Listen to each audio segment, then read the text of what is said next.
So this is going to be a little video of Matt and his vlogging skills from when he went to China. He was super impressed with this chair that he got upgraded to. It had a stand and it folded in and out, and it was a whole thing. He loved it. And he told us that this is when he was flying into Hong Kong. And then there was a 7-Eleven on his ride into work. He took like a 25-minute video of his whole entire ride through Hong Kong to get to his factory he was working at. The drivers, he said, the people on the road were just crazy. Like, there's bicycles, scooters, there's no actual signs or rules, so people just drive and cut you off like that and just do whatever they want, basically. And I took the sound off because it is really loud and honking. Like, everybody just honks at each other for that's the way they get a hold of each other, I guess, while they're driving. But it was pretty fun to see his drive in and how crazy town these people are when they drive.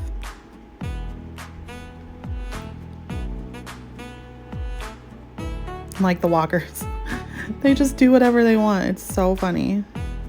But yeah, he said it all looks kind of run down and not very fancy, which I would have thought it would be a lot more fancier since everything's made in China.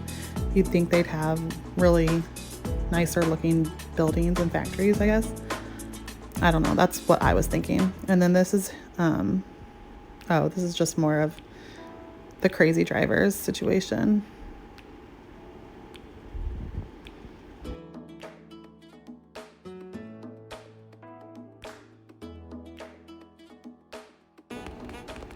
The crazy thing is, he said there was barely ever accidents. Like, that guy just crossed the road, no big deal. He said that the people just kind of know how to drive like this and the chaos is just normal.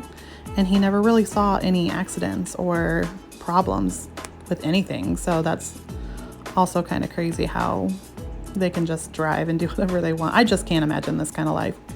Could you? I mean, no. And that was a barge he saw. Those are the ships that take the product over to America. And then he found some nicer parts of Hong Kong on his end of his ride in, I guess. They were bigger buildings. It looked a little bit nicer. Still no rules for the road, though. I turned the volume on so you could hear the radio in the guy's car because there's less honking in this little area of places.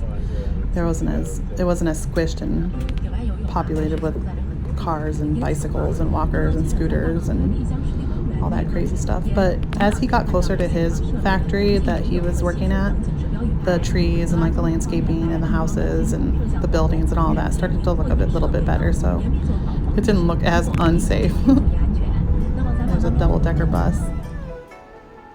And I think this is where he's getting closer to his actual building. He's not allowed to show the inside of his factory.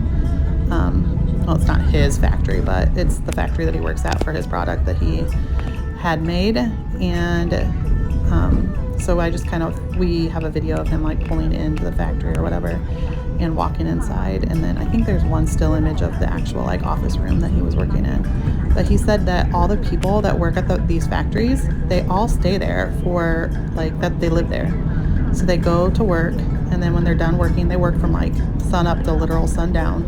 And then when they're done, they just go and head into their house or their apartment or whatever that's on the next level of the factory. So they never really leave their place of work or their house. It's kind of strange.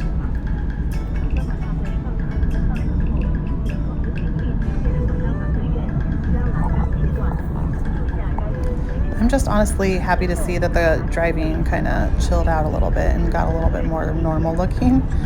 Because when I was watching all of his 20-some minutes of footage, there were some super close calls, and I don't know if I'd be able to deal with that.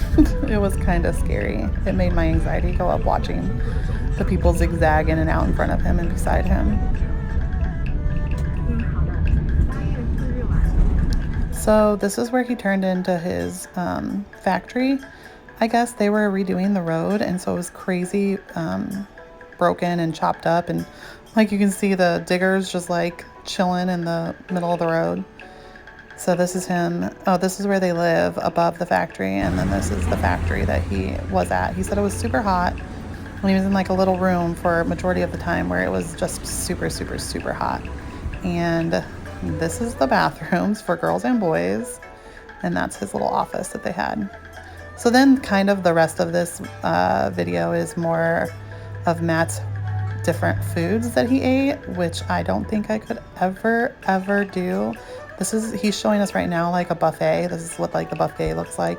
You take your little straw out of those little containers and put it on your table, and then they bring you the food. So these are just different things that he had that were not the yummiest looking. That's the menu. He said that everything he tried was really good and he thoroughly enjoyed all the food. I would probably just live off of these fancy French fries that I think he sends a picture in a second of that's a chicken foot. And then you would pick out your fish and eat it just from there. Ugh. Sharks. And I think this was just stir fry. These were intestines. Those are tongues from cows. And these are the fancy French fries I would eat every day. And baby octopus.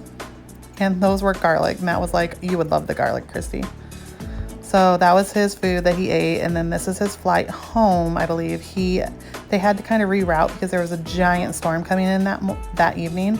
And so his plane literally just went around the storm and he got to see the storm like right outside of his window. The plane went directly next to it. And so you'll see a couple of big flashes of lightning, and he goes in between the storm at one point. It looked really cool. And then he goes it gets dark after he gets past this big wall cloud. It was pretty neat. You don't get to see something like this very often, I don't think.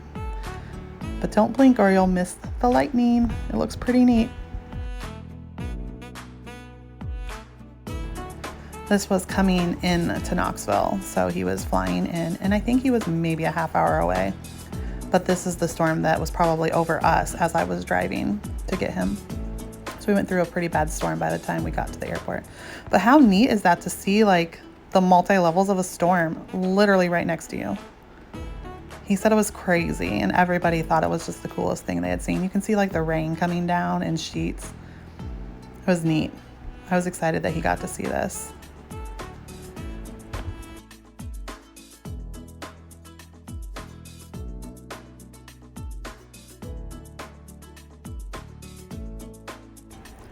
So that was Matt's trip to China. I hope you enjoyed watching it and learned maybe a few things of what they do in China. Thanks for watching. Bye.